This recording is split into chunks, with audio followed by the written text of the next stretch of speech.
Facing an electrical hazard sign, the protagonist screams that he'll never surrender. Grabbing the high-voltage cables, he makes it clear that if he's captured, it's all over. Completely desperate to escape the men in suits, the kid decides to take extreme measures. With the pursuers hot on his tail, he grips the electrical wires with all his might. Sparks fly everywhere as the voltage skyrockets to dangerous levels. Choosing to get zapped over getting caught, he takes a violent, devastating electric shock. Reduced to bones by the brutal shock, the kid howls in pain from the sheer force of the impact. But inside the destroyed body, the legendary heart of resurrection beats. Slowly, flesh begins to reform over the bones, proving he's immortal. In this messed up world, certain people are born with extraordinarily special mutant hearts. These mutations are incredibly rare, occurring in only a tiny fraction of the population. The type of heart determines what transcendent abilities a person will develop. Hunted like lab rats by unscrupulous corporations, they are known as heart mutants. Ironically, while regular folks call this power a divine blessing, our MC has to dig through the trash just to survive. With a sneer, the kid rummages through a filthy dumpster, laughing at this so-called blessing. Because of this cursed heart, he ended up in this miserable situation with half of his face reduced to a skull. Nearly going crazy with hunger, all he wants is to find something, anything, to eat. Suddenly, he finds a moldy piece of bread and celebrates, saying it doesn't even smell that horrible. Without a second's hesitation, he devours the old bread with a terrifying hunger. Hearing a noise nearby, he spots a stray dog wagging its tail in the vicinity. Feeling sorry for the little guy, he shares the food and asks if the pup is hungry too. Satisfied to see the animal eat, the protagonist pets the dog and praises it. Soon after, footsteps and voices echo through the alley, catching his attention. Hiding behind the trash, he fears it's the lab's team coming to capture him.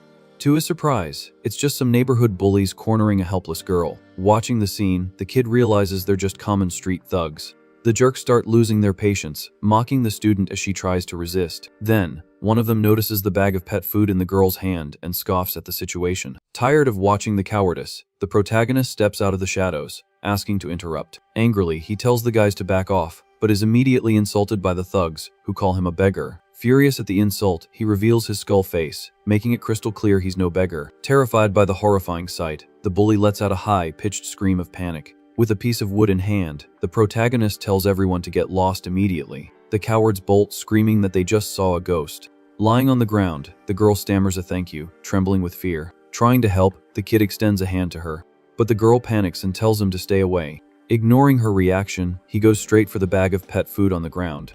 Confused by his strange behavior, the student just watches, not understanding what's happening. Satisfied, the kid opens the bag and announces he's taking the dog food. Feeling bad for scaring her, he apologizes and asks if he can have a little of it. The girl, however, runs off desperately, screaming that the monster can talk. Saddened by the rejection, he mutters to himself that he knew this would happen. Resigned to his miserable life, he sits down to eat the pet food in peace. Hiding behind a wall, the girl peeks out, trembling with curiosity. Still confused, she tries to figure out if that thing is even a living being. Suddenly, it clicks that he might be a famous heart mutant. Her conscience hitting her, she remembers the rumors and regrets being so rude to the person who saved her. Mustering up her courage, she comes back and offers the kid a Subway sandwich. Completely shocked, the protagonist asks if it's really for him. She apologizes for running away and thanks him for the rescue. Moved, the kid reveals it's the first time anyone has offered him food like this, even looking like a monster. Starving, he takes the sandwich, remembering he'd only ever seen wrappers like this in the trash. With the first bite,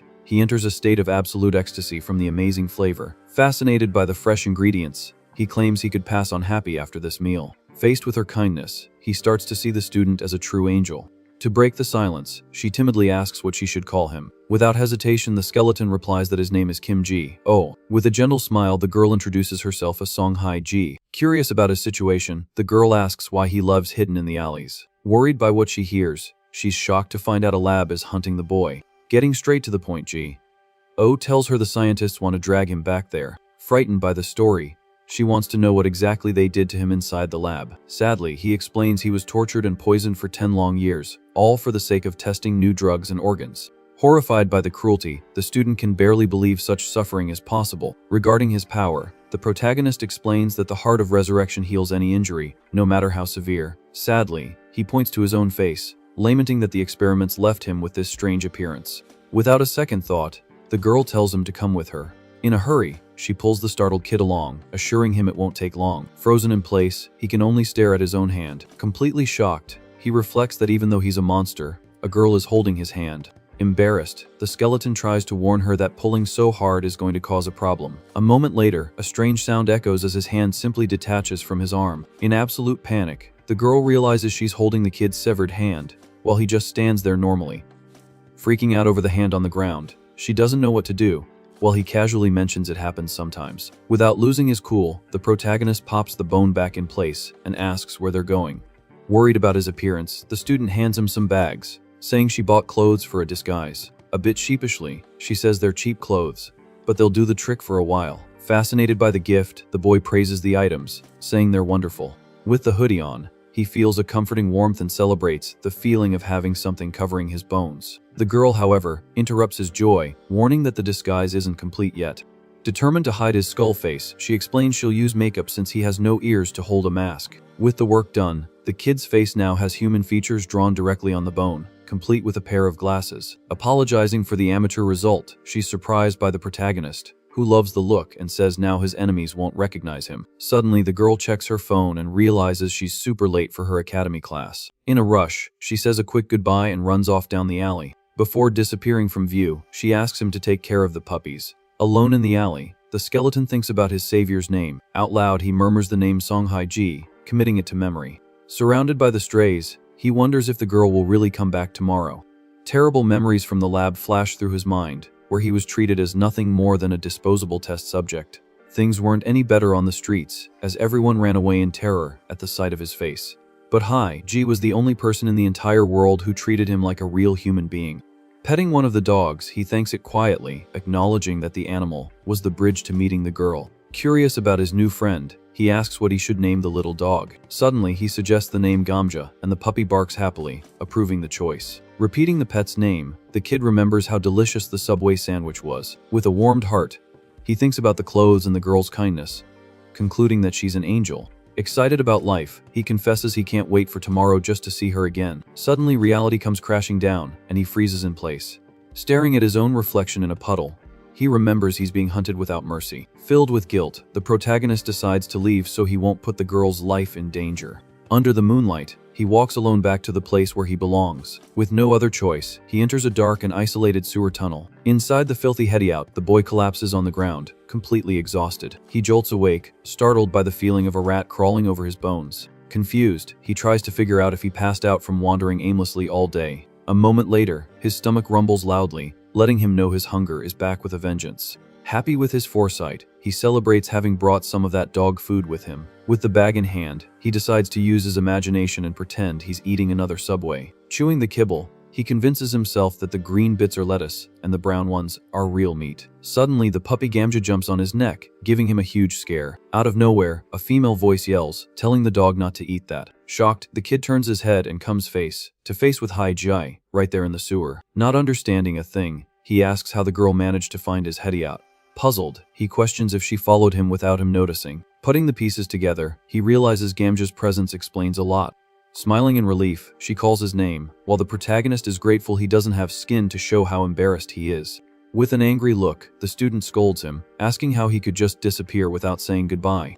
Surrounded by the pack of dogs, she vents that she almost couldn't find him, while he's melting with happiness inside. Calmly, she explains that she searched all day until the dogs tracked his scent. Full of concern, she apologizes for taking so long and warns him it's dangerous to be wandering around in his condition. Looking down, the protagonist reveals he ran away because he was afraid of becoming a burden to her. Sighing in relief, the girl ignores the excuse and says the important thing is that she found him. To ease the tension, he points to the puppy, proving that even Gamja was worried. Wasting no time, she changes the subject, claps her hands, and announces it's time to eat. Pulling a bunch of food from her backpack, she scolds him for not eating properly. Mixing cookies into a bowl of milk, she whips up a special dish on the spot. Stunned by the concoction, he asks what it is, and she assures him it's delicious. Staring at the mixture, he hesitates for a second, remembering the feast from the day before. With no fuss, he shoves a spoonful in, curious about the taste. In that instant, tears stream down his face as he screams that the food is too good. Completely ecstatic, he says his brain is melting, and she laughs, offering him a Kohler. Suddenly, a loud crack gets their attention as the bone in his arm starts to regenerate on its own. Startled by what she sees, the girl's eyes go wide, and she asks to see his arm up close. Carefully, she watches the tissues and bones slowly reconstruct themselves. Curious, she asks if the healing always works this slowly, and if it will take days to finish. Caught off guard, the kid answers that, actually, a full recovery takes years. Confused by how slow it is, she questions if eating well is the only way to speed up the process. In his mind, the skeleton considers absorbing human blood to heal quickly but decides to hide that dark detail so he doesn't scare his savior. Masking the truth, he lies, saying that speeding up the healing is only possible with the lab's torture methods. The realization dawns on the girl, who understands that the scientists repeatedly hurt him just to test his bizarre regeneration. In a grim tone, he confirms the suffering and says that's why his enemies will never give up hunting him. Finally understanding everything, she realizes he disappeared without a word precisely to protect her. Seriously, the boy warns her she's in great danger if she stays near him and suggests she should stay away for good. In a sudden leap, the student stands up, ignores the warning, and decides they need to go to the police station immediately. Hopelessly, he tells her he already tried asking the cops for help, but got shot for being considered a monster. With a confident smile, she tells him to relax, because her older sister is a police officer. To top it all off, the girl reveals that her sister is also a heart mutant, just like him. Completely shocked, the protagonist asks if her sister is really a mutant too, but still wary, he hesitates, thinking about the dangers of exposing himself like this. With a gentle smile, the girl asks for a leap of faith, assuring him her sister is a good person. Ready to leave, she says goodbye to the dogs, promising to be back early. About to head out, the student mentions that the shelter will be in touch soon and tells him to be good. Alone with the puppy, the skeleton pets the animal and thanks him for helping him out once again. Determined to change, he promises he won't run away like a coward this time. Lost in thought, the kid reflects that this is the first time something like this has ever happened to him. After 3 years of being hunted, someone finally reached out a hand to help him. With a warmed heart, our guy feels a strange sensation from being treated well. With a fixed gaze, he wonders if he'll finally be able to live in peace, without having to run. Suddenly, a black car speeds toward them and hits the kid out of nowhere. In a panic, the girl tries to scream his name but is forcefully grabbed by brutal thugs. Quickly, dozens of goons pile out of the vans, armed to the teeth. With no time to react, the protagonist is pinned down by the huge guys in the middle of the street. Taking a drag from his cigarette, the boss of the thugs announces he's finally found the cursed skeleton. Coldly, the leader orders his henchmen to take the target back to the lab. Flooring it, the gang speeds away through the streets. Tied with thick ropes, our guy is dragged across the hot asphalt without any mercy. With his bones scraping against the ground, he lets out curses of pain and pure hatred. Desperate to break free, the kid tries to dig his claws into the cement to stop the vehicle. Overcome with guilt, the protagonist screams that everything bad that's happening is his fault. Inside the van, the student struggles against her kidnappers, held hostage. Too weak to fight, the skeleton continues to be ground against the road at high speed. Frustrated by his own weakness, he curses his useless ability that's good for nothing when it comes to saving anyone. At his breaking point, he cries out for anyone to show up and help him. Leaping heroically, the street strays attack the cars with all their might. Furious at the cowardice, the dogs bite the ropes and pull with all the animal strength they have. Thanks to their sharp teeth, the rope fibers snap and finally break. Lying on the curb, the boy watches the dogs barking and snarling fiercely to protect their friend. Furious at the interruption, the driver curses as he sees the animals in the rearview mirror. Outside the cars, the goons ask if the pack has gone completely nuts.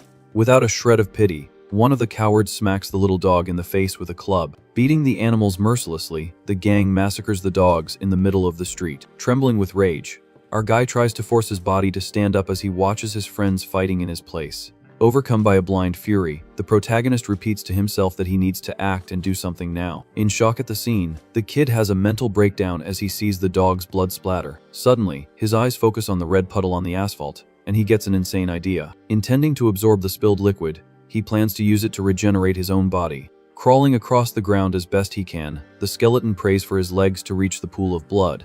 Faced with the gangster's evil, he begs for his power to recover at least a sliver of strength. Thrown lifelessly onto the asphalt, the little heroes pay the price for defending the boy. Crying in pain, the protagonist murmurs the name of each of the massacred dogs. During this tragedy, the memories of 10 years of torture come flooding back with full force. Trapped in chains in the past, the kid remembers the agony of waking up every day to suffer.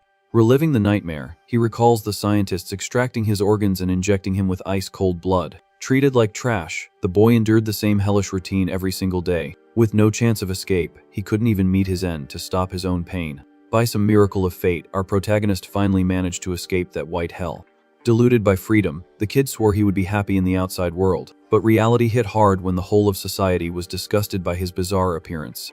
Excluded from everything, the boy knew only the scorn of those who saw him as a monster. Suddenly, the mutant heart in his chest begins to pound at a frantic, accelerated pace. Remembering the student and the dogs, he realizes the true value of those who helped him. Full of gratitude, the skeleton declares they were the only ones who treated him like a real person. Drawn by this absurd power, the dog's blood begins to levitate off the asphalt. Forming a red whirlwind, the grim energy spins at an increasing speed. Swallowed by this vortex of pure blood, the kid's body begins a violent transformation. Restoring every muscle fiber, the torn flesh and exposed bones heal in the blink of an eye. Imposing and with a completely human appearance, our guy is reborn, ready to face his enemies. Fascinated by his own hands, the kid can hardly believe his body is perfect again. Fully restored, the boy feels an absurd strength coursing through his newly created veins. Immediately, he remembers his childhood, when the accelerated circulation gave him the power to lift heavy cars. With an icy glare, the protagonist realizes his ability has truly awakened. Sucking up every last drop, his body absorbs all the blood spilled on the battlefield. Shaking in their boots, the goons can't understand how the skeleton healed in an instant. Without losing his composure, the gang boss orders his subordinates to attack again. Fast as a lightning bolt, the kid lunges forward and smashes the thug's face with a brutal punch. Sent flying by the impact, the coward soars through the air and destroys the van with his own body. Carefully, the hero kneels to hug the lifeless little body of his canine friend. Grim and calm, the protagonist says that he's an expert in methods of torture. Staring down the thugs, he makes a cruel proposal, guaranteeing that only the first one to talk will get out of there alive. Brimming with killing intent, our guy demands to know where they took the girl. Far from there, the kidnappers arrive with the cars at an abandoned warehouse. Thrown onto the cold floor, the student faces her captors head-on, demanding to know who they are. Lying on the dirty warehouse floor, the girl wakes up surrounded by brutal henchmen. Confused by the situation, she tries to focus her vision and asks where she is. Suddenly, a shiver runs down her spine as she notices bodies scattered across the grim scene. With zero patience, one of the thugs yanks her hair, telling the girl to shut her mouth. Pulled up by force, the student hears the thug mockingly ask if she has extra lives. With a sadistic smile, the criminal shows her the picture of the skeleton and warns her she got into this mess by helping the monster. Getting straight to the point, the boss threatens her life and orders complete silence if she wants to keep breathing. Cold as ice, he warns that nobody cares if a couple of people bite the dust in there. Terrified by the guy's coldness, the student's eyes widen in pure terror. Suddenly, the boss's phone rings and he answers, annoyed, wanting to know why he's being called. On the other end of the line, the desperate goon begs to know where the heck the skeleton went. Completely lost, the leader asks about the dogs, not understanding the whole mess. Screaming, the lackey reveals the impossible, claiming the skeleton transformed into a human. Annoyed by the supposed craziness, the boss curses out his subordinate and demands clear answers about the dogs. Paying close attention, the girl is filled with hope, guessing that the doggies went to help. Furious at the incompetence, the man in the suit rages about losing sight of the target. Blind with rage, the boss screams that the skeleton is worth an incalculable fortune. Full of hate, he kicks the henchman, warning that they're all goners if they don't bring back the test subject. Losing his patience, the criminal grabs the girl again, demanding the mutant's whereabouts. Out of control, he screams in her face that the freak is his winning lottery ticket. Crying in a panic, the girl swears on everything she doesn't know anything. With a sharp knife, the coward threatens to put a few new holes in her to jog her memory. Trembling under the blade, the student finally understands why the protagonist was running and blames herself for being so naive. Trapped in a nightmare, she panics when an absurdly loud crash shakes the walls. A brutal impact smashes through the main gate, sending one of the guards flying. Startled by the noise, all the thugs turn their heads toward the warehouse entrance. Bathed in the streetlights, a mysterious silhouette appears, staring down the kidnappers. With his impeccable human appearance, our guy faces the gang as they wonder who this kid is. In a mocking tone, one of the goons mistakes the protagonist for some random begar because of his old clothes. In the blink of an eye, the hero shuts the goon up by ramming a devastating punch into his throat. Holding the big guy by the neck, the kid warns that because of this scum, a tragedy occurred. Cold and calculating, he finishes the sentence, revealing that all the dogs have passed away. Squeezing his thumb, he chokes the thug out as if it were nothing. Panicked by the boy's strength, the boss orders everyone to attack and finish him off immediately. With quick reflexes, our protagonist smashes his opponent's face with a right hook. Thrown like a rag doll, the thug flies and destroys the crates in the warehouse. Sneakily, one of the thugs grabs the kid from behind, thinking he has the advantage. Caught in a chokehold, the protagonist doesn't even flinch and just lowers his head grimly. With blood dripping down his face, his eyes glow a scarlet red with pure killing intent. Using colossal strength, he slams the attacker into the concrete, crushing his bones. Fixing his gaze on the pack of thugs, he breaks the silence with a direct question. Brimming with hatred, he asks if these rats were sent by the Hermes laboratory. Hearing the familiar voice, the girl finally recognizes her savior. Superimposed over her vision, the ghostly image of the skull confirms the hero's true identity. Connecting the dots quickly, the boss is shocked to realize the young man is the regenerated skeleton. Instantly, the gangster remembers the client's warning that the mutant might be unrecognizable after healing. With an ironic smile, the protagonist simply thanks him for confirming who sent them. Wasting no time, the leader pulls out his pistol, mocking the fact that the prey walked right into the trap. Screaming, he orders all his men to pull out the heavy artillery. Ready to shoot, the squads aim dozens of guns at the kid. Focused only on the profit, the man in the suit orders them to open fire without mercy, since they'll make money either way. Illuminating the dark warehouse, the gunshots create a cowardly and devastating attack. Standing his ground, the hero takes dozens of shots to the chest without even trying to dodge. Tearing through his flesh, the projectiles cause a searing, brutal pain. Violent perforations break his bones and send blood flying everywhere. With his mouth full of blood, the protagonist can even feel his lungs being pierced, barely able to breathe. Horrified by the scene, the girl screams through her tears, begging them to stop the massacre. Fallen to his knees, the kid seems finished, as the boss celebrates the fall of the stubborn target. Suddenly, the very blood spilled on the floor begins to pulse in a bizarre and inexplicable way. Startled by the phenomenon, one of the men's eyes go wide and he calls for his boss. Floating through the air, the grim liquid returns to the boy's body as he slowly gets up. In disbelief, the gang leader freezes as he watches the target rise like a zombie. Seized by panic, he screams for his men to keep firing until there's nothing left. Once again, the guns spit fire, and the protagonist reflects on the hellish sensation of each projectile entering his skin. Besides tearing his flesh, he feels his organs and bones being destroyed by the bullets. Constantly, his absurd body keeps repairing itself, forcing the boy to live an eternal cycle of agony. To his own surprise, the pain seems much less than he expected. With his chest torn open, he compares this damage to his past traumas.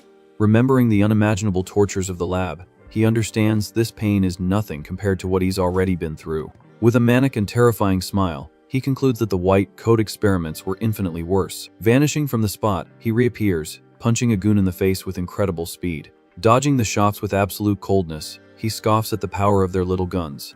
With a clean hit, the hero lets them know he can tank as many bullets as they want to fire. Terrified by the surreal movements, the thugs can't even keep up with the mutant steps. Using his momentum, the protagonist lands a brutal elbow strike, knocking another unlucky soul out instantly. Consumed by fury, our guy breaks the goons and reveals what truly drives him mad. Grabbing one of the thugs by the face, he prepares a brutal and definitive blow. With full force, the protagonist smashes the guy's skull directly into the cement. In his mind, the memory of the dogs who gave their lives to protect him appears. Overflowing with grim energy, he unleashes a colossal punch that sends all the henchmen flying. Terrified by the scene, the gang boss backs away, his legs trembling. A coward as always, the leader points a gun at the girl, threatening to shoot if the monster gets any closer. Giving him no time for threats, the hero lands a devastating cross right in the middle of the villain's face. Launched like a missile, the boss flies far, destroying everything in his path. Bleeding on the floor, the coward begs for his life, promising to do anything. Cold and calculating, the kid simply informs him that it's too late for bargaining now. Lifting his leg, he brings down a merciless stomp to crush the leader for good. Feeling the impact, the gangster coughs up a large amount of blood, completely finished. In the end, the warehouse becomes a cemetery of defeated thugs. Shocked by the hero's strength, the student just watches, unable to say a word. Almost out of strength, the boy walks toward her and collapses to his knees. Desperate, the girl runs to him, remembering that the kid took countless shots. Suddenly, he pulls her into a tight hug, sighing in relief. Leaning on the student's shoulder, the protagonist finally lets his body relax. Caught by surprise, she can barely process that her friend survived that entire massacre. Letting the tears fall, he deeply mourns the little dogs. Hugging him back, Haiji confesses she was terrified of losing him there. Full of gratitude, the hero thanks her for the simple fact that she's alive. Confused by his thanks, the girl doesn't understand the reason for such kindness. Clenching the fabric of his shirt, she settles into the hug, moved. With a weak smile, the girl replies that she's the one who should be thanking him for saving her. Shortly after, the police storm the place, arresting the remaining thugs. Inspecting the area, the officers mistakenly conclude it was a fight between rival gangs. Hiding in the forest, the two watch the police cars from a distance. Puzzled, the boy asks about the police, but she explains it's better to stay out of it, so they don't expose the mutant's secret. Continuing on, the two walk through the darkness of the woods, moving away from the danger. Unable to handle the pressure, the student breaks down into loud, painful sobs. Sharing her sadness, the kid also cries his eyes out, covering his face with his hands. Lying on the dirt ground, they cry in mourning for their canine friends. Beside them, the lifeless bodies of the little heroes rest in peace. holding one of the doggies. The girl blames herself for everything that happened. Disagreeing, the protagonist says it's not her fault and fondly remembers the happy moments they shared. Furious at his own weakness, he bites his finger until it bleeds. Startled by his action, the girl asks what the heck he's trying to do. Dripping his blood into the dog's mouth, the hero desperately tries to heal the animal with his own power. Red drops trickle into the lifeless puppy's jaw. Frustrated, the kid realizes his blood only speeds up his own healing and curses his useless ability. Grabbing her friend's hand, Haiji begs him to stop hurting himself. Insecure, the protagonist questions if the animals passed on holding a grudge against him. With all the certainty in the world, the student assures him that the dogs really liked him. Explaining the situation, she says that the dogs in that pack had always hated humans. Listening intently, he hears the girl out in complete silence. Emotionally, she details the scars of abuse the animals carried. Gently stroking the animals for one last time, the boy reveals he didn't know about their tragic past. Gently, Haiji tells him that if he keeps blaming himself, the dogs' hearts will hurt too. Saddened by the loss, the protagonist continues to pet his canine friend. Smiling faintly, the girl points out the fact that the dogs approached him without any fear. According to her, the animals sensed that the kid was a suffering soul, just like them. Thanking her for the words, silence takes over until a tiny whimper cuts through the forest. Quickly, they both look to the side, searching for the source of the sound. Coming out of the bushes, a tiny little puppy appears, alive, and the girl celebrates the miracle. Walking slowly, the small dog heads straight for the boy. Watching its movement, the protagonist notices the little animal has its eyes fixed on him. With a choked voice, the hero asks if the puppy isn't angry about losing its whole family. Cuddling the little one to his chest, he feels the dog's affection and completely relaxes. Tired from all the commotion, the puppy peacefully falls asleep in the kid's arms. Worried about the future, the student thinks about taking the newborn home. But she soon questions what to do with the boy, since he's a dangerous target. Getting up in a hurry, she asks for a minute to call her older sister. On the phone, she confirms she did what they planned but asks for directions on where to hide. Agreeing to the orders she receives, she hangs up the phone with a smile. A short time later, the two arrive at a spacious apartment building. Entering the place, the hero is amazed by the cozy atmosphere as he's invited inside. Still hesitant, he holds the puppy and asks if it isn't risky to shelter someone being hunted by labs. Tossing her backpack on the floor, Haiji retorts that he risked everything for her. Excited, she tells him that her police officer's sister wants to meet him to help with the investigation. Smiling at the warm reception, the protagonist decides to accept the hospitality. Suddenly, the girl lets out a deafening scream, pointing at his face. In total shock, she yells that his cheeks, nose, and lips are back to normal. Surprised by the news, the kid touches his own skin, remembering that his regeneration was very slow in childhood because of the constant torture. In front of the mirror, our protagonist is impressed to see his own clean face for the first time in years. To quench her thirst, the student drinks some water and confesses that a question has been bugging her. Curious about the kid's new appearance, she finally asks how old he is, since he no longer looks like an old man. Caught off guard, the boy tries to calculate his own age, realizing he hasn't thought about it in a long time. Calculating quickly, he recalls entering the lab at age 7 and adds up the seasons that have passed since his escape. After a moment's thought, the hero guesses he must be 17, making the girl spit out her water in shock. Shocked by the revelation, she complains indignantly, asking why he was okay with being called sir this whole time. Completely embarrassed, the protagonist confesses that he simply liked the feeling of being treated with respect like a normal person. Touched by the sad answer, the student finds the situation cute but decides to change the mood. Determined to break the ice, she calls the hero for dinner, and he promises to wash up quickly. With his mouth full, the kid melts, praising the wonderful taste of the hot food. Modestly, the girl says it's just a simple recipe and apologizes for not being a great cook. Without hesitation, the boy immediately retorts that it's the best meal he's ever had in his life. Changing the subject, Ji explains that her police officer's sister had an emergency at work and won't be home tonight. With the house to themselves, she offers him a place to sleep, which gets a look of pure shock from the kid. Humbly, he insists on sleeping on the cold floor, but the student hands him a soft blanket with a smile. Ready for bed, the girl announces she's going to her room to do homework and tells the boy to make himself at home. Alone in the middle of the living room, our protagonist can hardly believe he's in such a comfortable place. Fascinated, he stares at the giant television and is impressed by how thin the screen is. Soon after, the hero notices a vase of flowers, finding it odd that people bring plants inside their homes. With a decisive leap, he lies down on the sofa and is ecstatic with how incredibly soft it is. Nearby, the rescued puppy is also enjoying the good life, devouring kibble from its bowl. Noticing the puppy, our guy's eyes widen as he gets a sudden idea. Very distracted, the little dog doesn't pay any attention to what's happening around it. Unable to hold back, the hero lets out a whoop of excitement, calling his little friend. Like a child, he starts playing tag with the puppy all over the living room. Completely happy, the kid enjoys a moment of peace like he never has before.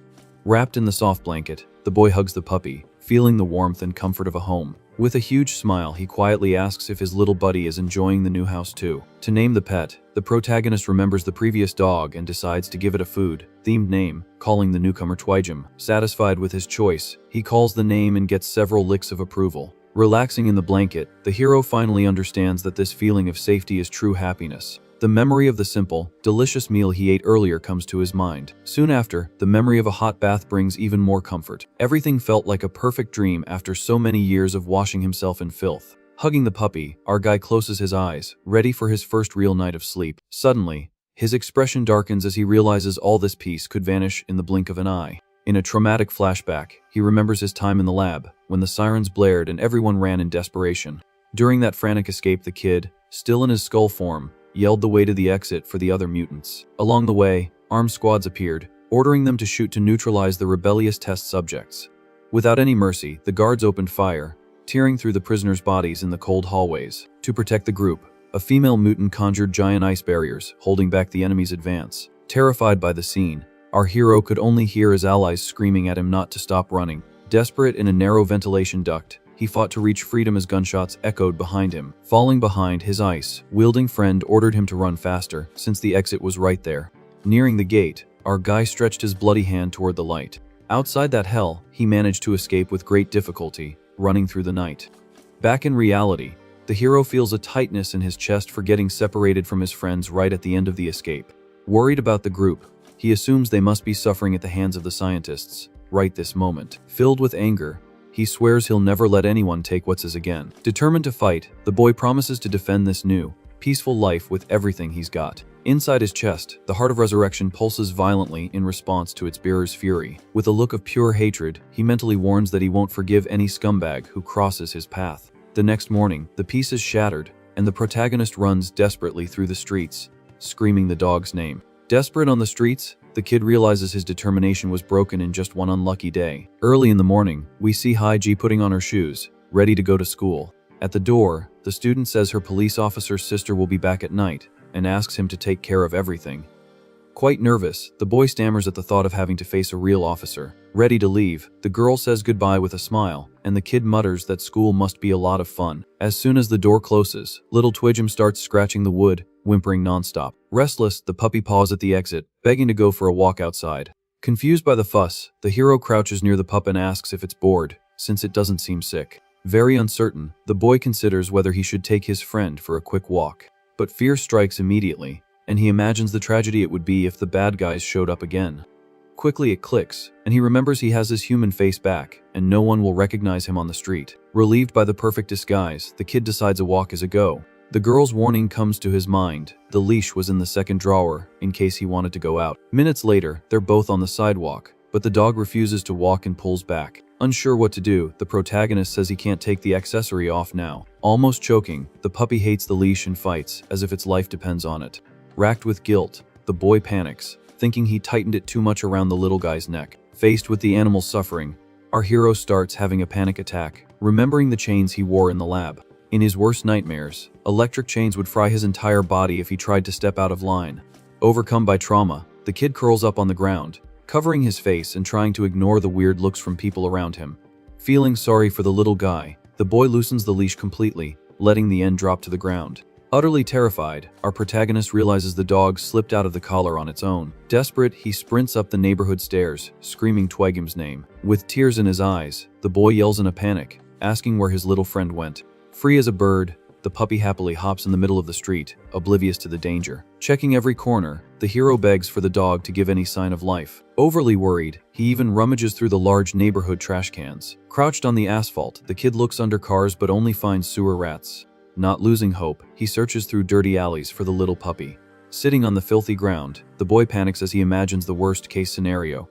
The horrible nightmare of Twijum being crushed by a truck on the road flashes through his mind. Soon after, he imagines the gangsters capturing and hurting the defenseless little animal. In tears, the hero blames himself for breaking his promise of protection in less than a day. Suddenly, the boy's gaze lands on the enormous gate of a school right in front of him. Through the bars, he watches students playing soccer on the grassy field. Lying peacefully near the bushes, the little fugitive rests, unaware of the chaos outside. Relieved by the sight, the kid sprints toward the school in the blink of an eye. Faster than a professional athlete, he speeds down the asphalt, startling a man on the street. Surprised by the absurd speed, the guy in the hoodie wonders how a kid can run that fast. As he crosses the school gate, our hero shouts in relief, calling the doggy by name.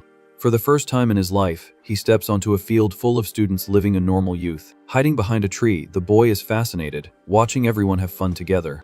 At that moment, some students are talking about the dark rumors related to heart mutants. Through a video on a phone, they show there's a multi-billion-won reward for capturing an unregistered one.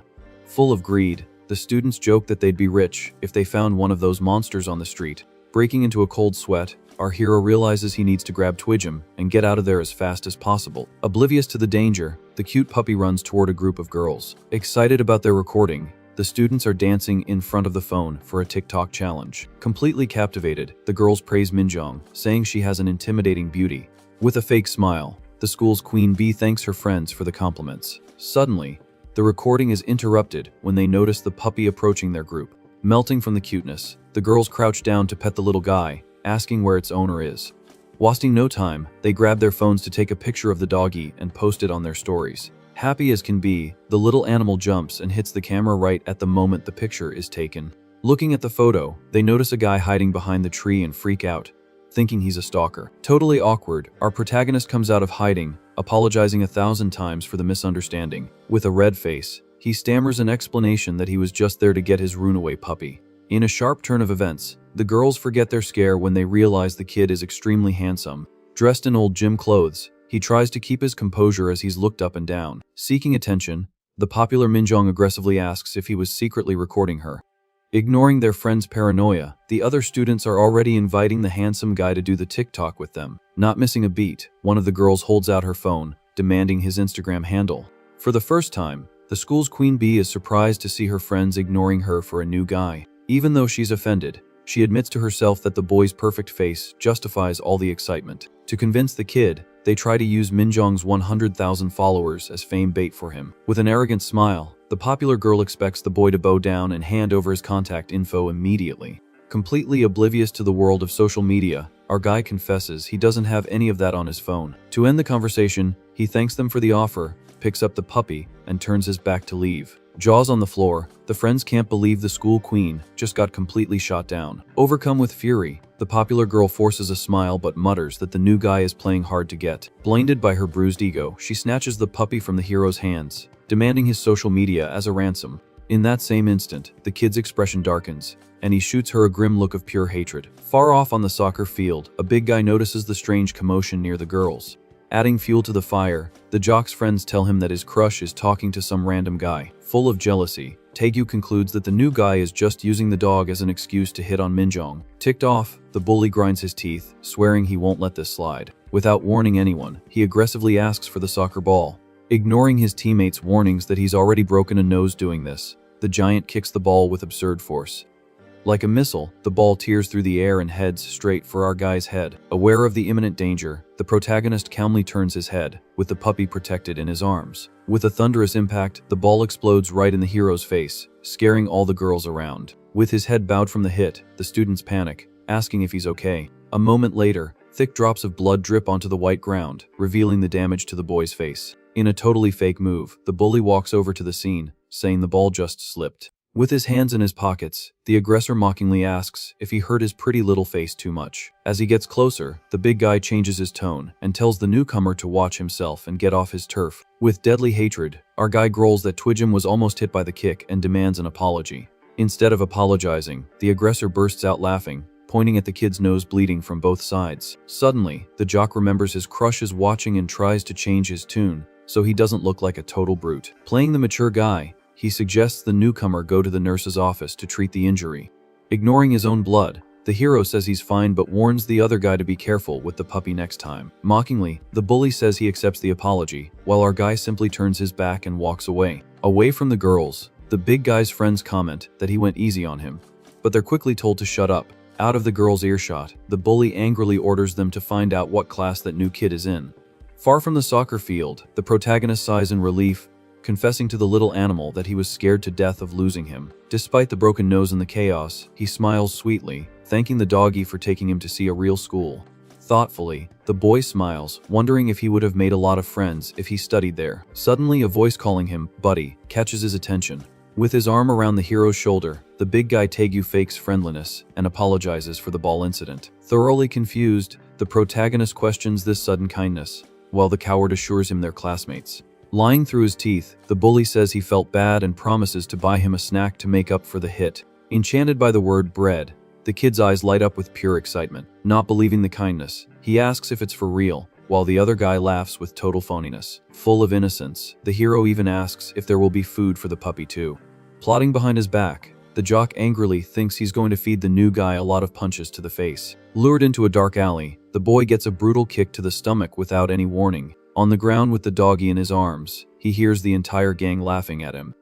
Mocking his naivety, the leader scoffs at the fact that the new guy fell for the story about the bread. Treating the protagonist like trash, the goons ask if he's slow in the head. Surrounding the victim, the bully promises to feed the kid until he can't take any more. Closing in, the thugs ready their fists to deliver a collective beatdown without any mercy. Cracking his knuckles, the gang leader asks who the new guy thinks he is to act so cool. Not understanding the hate, the kid asks what the problem is with this whole situation. Furious at the supposed audacity, the jock screams that the target was hitting on Minjuang. Laughing at the protagonist's scared face, the goons tell their leader to go easy, so he doesn't take out the skinny kid. Disappointed in humanity, our hero sighs in frustration for thinking he'd made a new friend there. Turning his back, he apologizes for the misunderstanding and decides to just leave the alley. Quickly blocking the exit, one of the cowards asks where the loser thinks he's going. Grim and calm, the boy warns them to get out of the way because the puppy is scared. Moving into attack, one of the thugs scoffs, asking if the hero thinks he scares anyone. In a split second, the protagonist reacts with a devastating punch right to the aggressor's face. In total shock, Taegu can't process the disproportionate force of the blow. Desperate, the gang panics as they see their buddy go flying. Shaking in their boots, the thugs wonder what the heck just happened. Inside the boy's chest, the mutant heart pulses with absurd energy. Giving them no time to breathe, the hero slams another goon into the asphalt with a crushing impact. Frozen with dread, the gang leader is paralyzed as terror takes over his body. Cold and relentless, the boy repeats that he already told them to stop so they wouldn't scare the puppy. Right behind him, the defeated thug's body causes absurd damage to the brick wall. Crying in fear, the rest of the goons run off, screaming that the new guy is a monster. Eyes wide, Taegu freaks out when he sees the concrete wall cracked by the force of the impact. Overcome with desperation, the jock realizes his bones will turn to dust if he takes a punch like that. Sweating bullets, he concludes he messed with the most dangerous person in the entire world. Tossing his pride aside, the bully gets on his knees and begs for forgiveness, sobbing. Hurriedly pulling out his phone, he shows a picture of his own dog, trying to gain the hero's sympathy. Surprised by the image, the protagonist's heart softens while the coward continues to whimper. Right then, a loud growl comes from the boy's stomach, and he confesses he's starving. Confused by the mood shift, the jock finds the freak's sudden appetite strange. Making up theories in his head, the thug thinks the kid is demanding a tribute of food. Far from all this chaos, the popular girl is studying in her classroom, with no idea of the new guy's real strength. Outside, the protagonist and his impromptu hostage arrive at a convenience store. Surrounded by mountains of snacks, the boy gives thanks for the meal with eyes shining with joy. Overjoyed, he shares the food with the puppy, devouring everything with gusto. Staring at the scene, Taegu feels pure hatred seeing someone so strong act like a complete goofball. Remembering the beatdown, the bully can't understand how a single punch made a guy fly so high. Analyzing the damage to the wall, he concludes that not even a professional athlete could do that with their bare hands. Full of hatred, the jock discreetly takes out his phone, promising to take drastic measures. Calling a big-shot gangster, he greets the feared Yongchil. Whispering secretly, Taegu begs for the boss's help, confessing he's totally screwed. On the other end of the line, the criminal laughs at the kid, asking who had the nerve to hit him. Crying with rage, the bully swears his enemy is a heck of a fighter and asks them to save his reputation.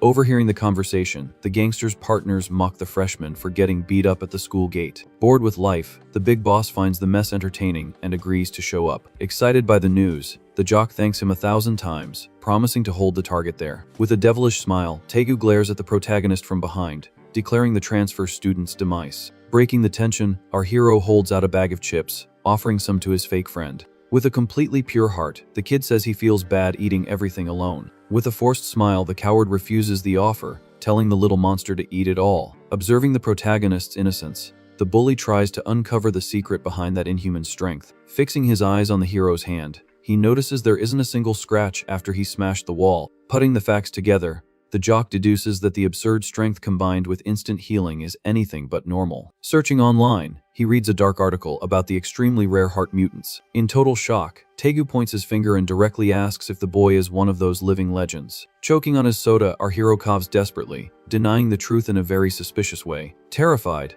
the bully covers his mouth as he realizes he's in the presence of a frightening anomaly. Trembling from head to toe, he remembers that these mutants are extremely dangerous and bloodthirsty. Quickly changing his mind, the school leader fears the mafia bosses will be torn to shreds if they show up. On the phone, the gangster is surprised to hear the target is a real heart mutant. Whispering in a panic, Taegu begs them to call off the revenge, as the situation has gotten way too insane. Against all expectations, the gangster smiles with pure greed and orders them to hold the valuable Pri at all costs. Oblivious to this deadly plot, the protagonist calmly stands up, saying he's done eating and is going to leave. Sweating bullets, the bully tries to hide his desperation as our protagonist announces it's time to go. Determined to keep the target there, the jock quickly thinks of a way to stall until the gangsters arrive. With a straight face, the big guy suggests skipping class to go hang out somewhere. A moment later, the unlikely duo arrives in front of a giant, flashy arcade. Completely amazed, the kid enters the place with the doggy in his arms, staring at the bright lights. Almost in tears, he confesses he had no idea such incredible places existed. Fascinated by every detail, the hero walks through the arcade, taking in this completely new world.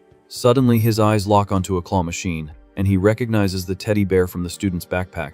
In disbelief at the newcomer's innocence, Taegu asks if this is the first time he's ever seen one of those machines. Not missing a chance to stall, the bully puts in a coin and tells the kid to try his luck. Carefully controlling the joystick, our protagonist moves the claw, super focused on the prize. In a stroke of pure luck, the claw grabs the purple plushie and drops it right into the prize chute. Overjoyed, the boy hugs the toy while his fake friend celebrates the plan working out. Inside, the jock thinks the mission is way too easy, since the monster is just a naive kid. To buy even more time, the big guy points to the karaoke booths and invites the hero to sing. Already inside the lit-up booth, the bully hands him the microphone, telling the kid to sing his heart out. With no game at all, the protagonist confesses he doesn't know any songs and tries to refuse. Giving in to the insistence, he starts humming a children's song about holding mommy's hand. Totally bewildered, Taegu doesn't understand why the heck the dangerous guy is singing a kid's song. A bit embarrassed, the hero lowers the microphone and explains it's the only song he knows by heart. With a sad expression, he says his mom taught him the little song when he was just 7, right before he was separated from his family. Hit right in the feels by the tragic story, the jock freezes, feeling a tightness in his chest. Staring at the boy hugging the dog, the bully starts to question his own character. Cursing under his breath, the big guy admits the sad story got him right where he's weak. Tossing cash into the air, Taegu declares that if the new guy didn't have a normal life, he's going to have an extraordinary one now. Genuinely excited, the bully rolls up his sleeves and destroys the drums in the rhythm game. Getting into the fun, our protagonist complains that his friend is using dirty tricks to win. In a fierce button-mashing competition, the kid smashes the arcade machine with his absurd strength, scaring his partner. Laughing hard, the jock mocks the newcomer's skills, calling him a noob. Outside again, the two end their outing exhausted but genuinely happy from the afternoon of games. Chugging a bottle of water, the kid confesses it was the first time he'd had so much fun in his entire life. In the middle of laughing, Taegu's phone rings, and he picks it up with a smile. Suddenly, the color drains from his face as he sees the screen full of missed calls from the mafia boss. Terrified, the bully remembers he was there to stall the kid, but ended up having so much fun he forgot the plan. Looking at the photo strip they took together, the jock feels like the biggest idiot in the world. Walking into a nearby alley, the duo comes face to face with the gang of criminals, armed to the teeth. Desperate about the situation, Taegu bows 90 degrees, begging the boss for forgiveness. Tapping a baseball bat in his hand, the boss asks if the kid is the so-called dangerous scumbag. Trying to protect his new friend, the bully lies shamelessly, saying it wasn't the new guy's fault. Completely confused, our hero just holds the puppy, not understanding the tension in the air. Making the lie worse, the jock puts his hand on his face, pretending to be crying. Showing a picture of an old dog on his phone, he makes up a story that his 17-year-old pet is on its last legs. Putting on a ridiculous show, he says he started crying over the impending loss of his dog, and that the new guy was just comforting him. Sweating bullets inside, Taegu knows that if the gangsters touch the protagonist's puppy, everyone there will be brutally taken out. Without a shred of patience, the boss grabs the big guy by his shirt and yanks him violently. With his face right up to the students, the gangster furiously asks if he looks like a clown. In a dramatic cut, the tension peaks while the hero remains calm in the background. Screaming, the gang leader points his weapons and demands to know where the mutant freak is. Surrounding the young man, the criminals apply pressure as the boss warns that he mobilized his entire army just for this hunt. Trembling with panic, Taegu swears up and down it was just a false alarm, and that he spent the day with the boy. Forcing a laugh, he guarantees the new guy is a common loser who got tired just from playing a dance machine. Sticking to the lie, the jock apologizes repeatedly for making the big guys waste their time. Annoyed by the change of plans, the boss yanks his hair hard, asking if he's sure about all this. On his knees, the student tries to keep his composure and confirms the fake story. With a sadistic smile, the criminal lights a cigarette, claiming he can read the lie written all over the young man's face. Bending down to the kid's level, the boss demands to know the real reason he's protecting the target. With no way out, Taegu comes clean and warns that the creature isn't human and will end everyone if provoked.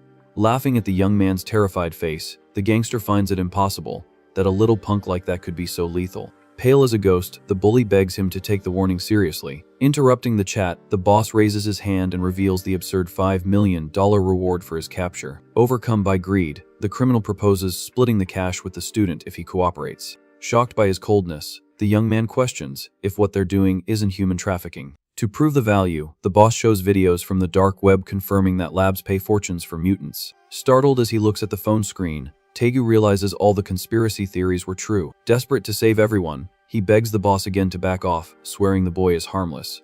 With no patience for cowards, the gangster delivers a brutal kick right to the young man's ribs. Unable to breathe, Taegu falls to the ground, gasping for air from the violent impact. Foaming with rage, the gang leader warns that he tried to be reasonable, but the kid used up all his patience.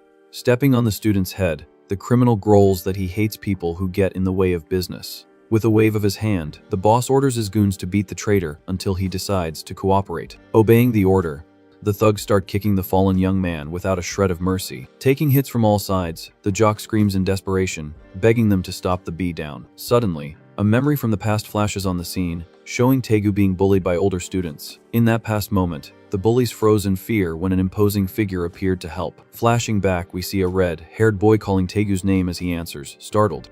The memories of the past show the mafia boss arriving to save Taegu from bullies at school. With precise strikes, the leader beats up the aggressors with no trouble at all. Full of admiration, the student confesses he wanted to be just like the gangster because he thought he was cool. Back in the present, the gangster kicks the young man's head, furious at his silence. Mocking the situation, the criminal sarcastically praises the kid's loyalty. Still focused on the money, he says that selling the mutant to a middleman doesn't bring in as much profit. With a bloody face, Taegu hears that doing the job yourself nets about $3 million. Cold and cruel, the boss declares that loyalty is useless when your body is wrecked and asks for his chains. Wrapping the metal around his hands, he reminds the young man of his dream of living a life of luxury. To the criminal, making money shamelessly is the boldest move there is. Raising his armed fist, the leader invites the student to enjoy the good life together. As he lifts his bruised head, Taegu quietly apologizes, catching the boss's attention. Full of courage, the young man blurts out that the gangster looks pathetic right now. Shocked by the insolence, the man in the suit freezes, not believing what he just heard. With a grim smile, the leader finally understands the betrayal and curses out his subordinate. Terrified by his own courage, the student panics and begs for forgiveness, saying it just slipped out. Blind with rage, the criminal brings down his iron fist, telling the traitor to drop dead. In a split second, a mysterious hand catches the chain in mid-air, stopping the blow. Surprised by the strength, the gangster's eyes go wide, not understanding who intercepted the attack. Firmly holding the boss's arm, our hero calmly warns that getting hit with that thing leaves nasty scars. Confused by the intrusion, the other goons wonder who the meddler is. Saved in the nick of time, Taegu stares at the new guy, unable to believe he showed up to help. Still holding the puppy, the protagonist explains he came looking for his friend, who was taking too long. In tears, the jock tells the boy to run, warning him that these guys are too dangerous. With an ironic smile, the kid reveals that he was the one who called the mafia to the alley. Grimly, he adds that he even told the guys he was a heart mutant. Not understanding a thing, the student asks why he'd do something so crazy and hears that the hero was mad about getting beat up. The protagonist then corrects himself, saying he doesn't understand why Taegu is the one getting hit with chains. In a cowardly move, one of the thugs comes up behind the boy with a baseball bat. Agile as a cat, the hero dodges and knocks out the attackers in a single move.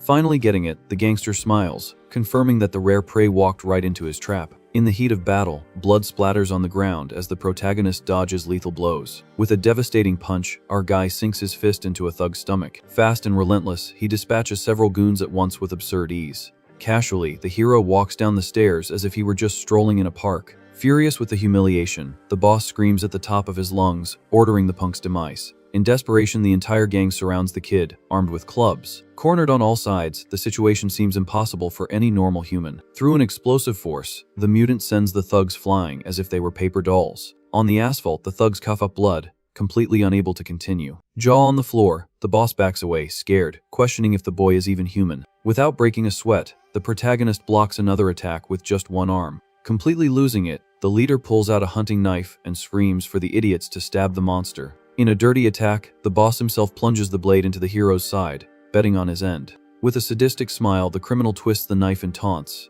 asking if the pain is intense. Screaming, the thug stabs the protagonist repeatedly, wishing for the monster's immediate end. Tired of the game, the kid grabs the aggressor's wrist and tells him to knock it off.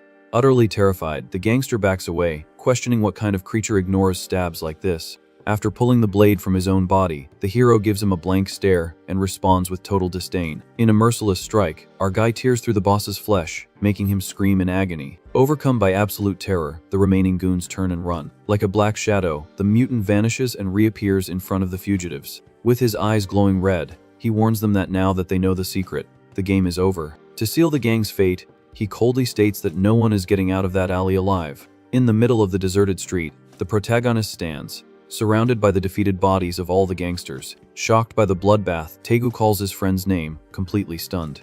Desperate, the jock runs to help the hero, wanting to call an ambulance because of the stab wounds. Calmly, the boy raises his arms and shows that he's in perfect condition. Confused, the student looks for the wounds on his classmate's abdomen and finds absolutely nothing. Faced with the massacre, the bully lowers his head amidst the bodies, apologizing for everything. Overcome with remorse, Taegu starts hitting his own head, calling himself an idiot who deserves to be taken out. Watching the scene, the protagonist asks why the big guy turned on his own friends. On his knees, the jock cries, confessing he used to hang out with that gang in the past.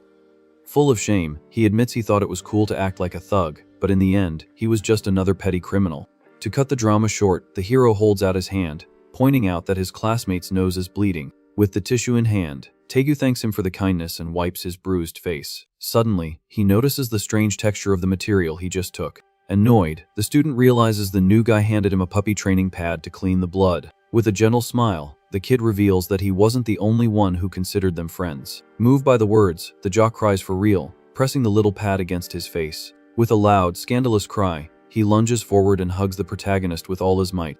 In the middle of that chaotic scene, the bully thanks him through his tears, calling our hero a total badass.